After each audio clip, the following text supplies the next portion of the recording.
Salut à tous. Alors aujourd'hui on se retrouve avec un petit rasoir coupe-chou vintage bien sympa que je viens juste de nettoyer et de polir légèrement.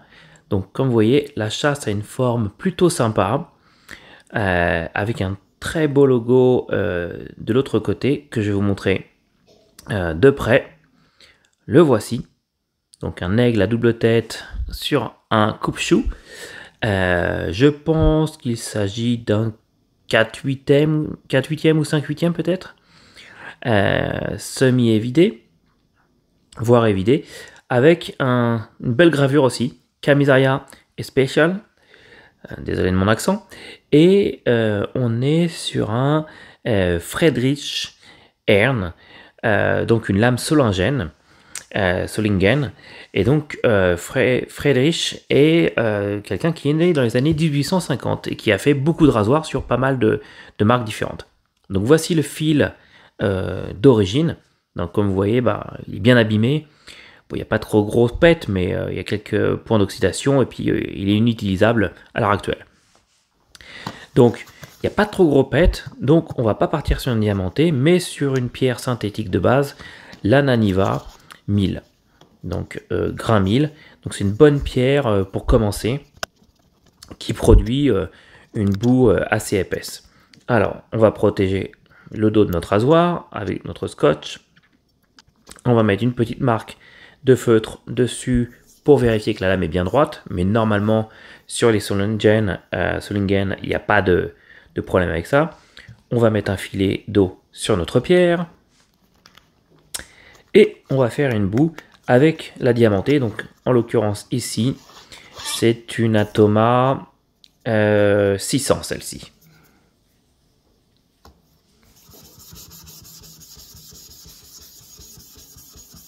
Voilà, donc j'aime bien faire une boue, ça permet surtout au départ d'avoir un affûtage bien équilibré et plus rapide aussi. Donc je commence avec des petits va-et-vient.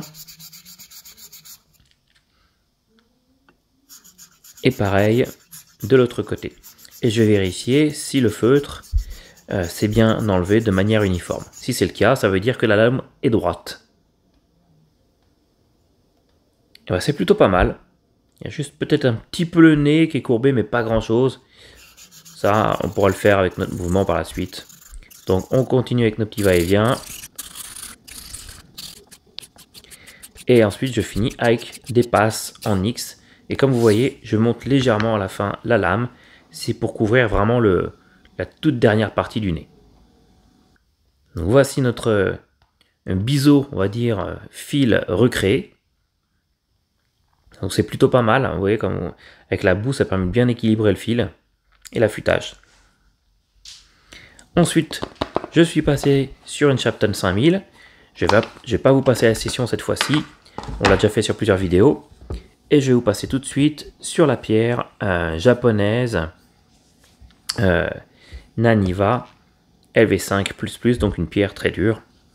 Et là-dessus, on va faire plusieurs pierres debout. Donc les miennes sont des Asano Nagura.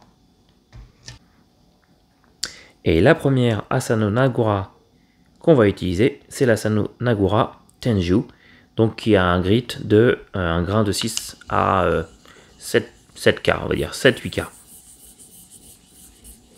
Donc avec les pierres naturelles, c'est toujours assez approximatif. Voilà, on fait notre boue, on n'appuie pas trop fort. On récupère tout ce qu'on peut au niveau de la boue.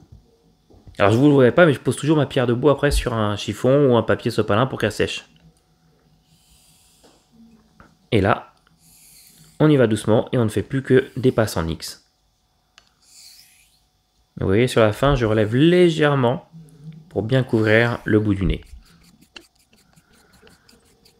Ça dépend vraiment de la lame. Et ça, vous le voyez quand vous mettez votre feutre. Si votre feutre part complètement sur tout le longueur de la lame, vous n'avez pas besoin de faire ça. Sinon, vous le faites légèrement sur le nez. Alors, on va regarder. Bon, déjà, on commence à avoir un fil bien sympa, là, vous voyez. Bien uniforme, bien droit. Pas de marque des anciennes pierres. Donc, ça va le faire. J'aime beaucoup les lames Solingen. ça s'affûte tout en douceur, et très bien.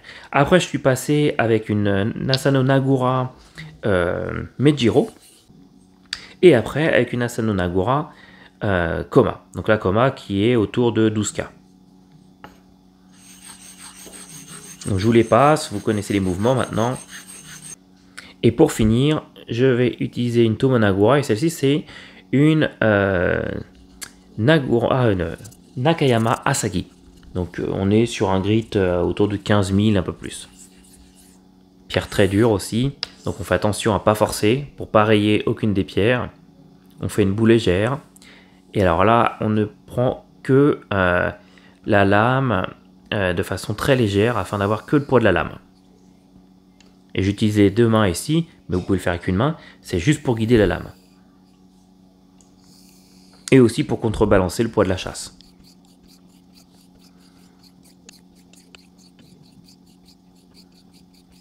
Voilà, on est toujours sur des passes en X. Et quand vous voyez que la boue devient un peu trop épaisse, hop, on arrête. On essuie la lame, on fait attention de ne pas se couper. Et voici le fil final. Donc un fil vraiment au top, je suis assez content là. Bon, de toute façon les Solingen, ça s'affûte bien, hein. C'est très rare que ça s'affûte mal.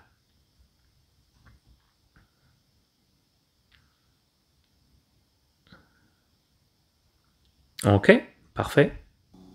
Alors, c'est chose faite. Donc, vous voyez, vraiment j'aime beaucoup la chasse de ce rasoir. Il a une forme très spéciale, mais vraiment très sympa. Alors ensuite, je l'ai passé au strop. J'ai fait 150 passes sur mon strop, qui est un Kanayama 60 000. Et là, on va faire le test du cheveu, comme d'habitude, voir si ça passe.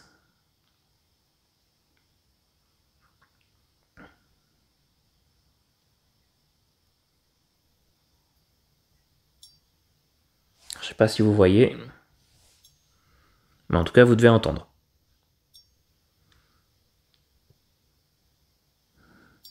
C'est une lame qui est bien sonore, celle-ci. Hein. Et donc, je ne sais pas si vous voyez le cheveu qui saute, mais en tout cas, ça fonctionne à merveille. Ce qui devrait,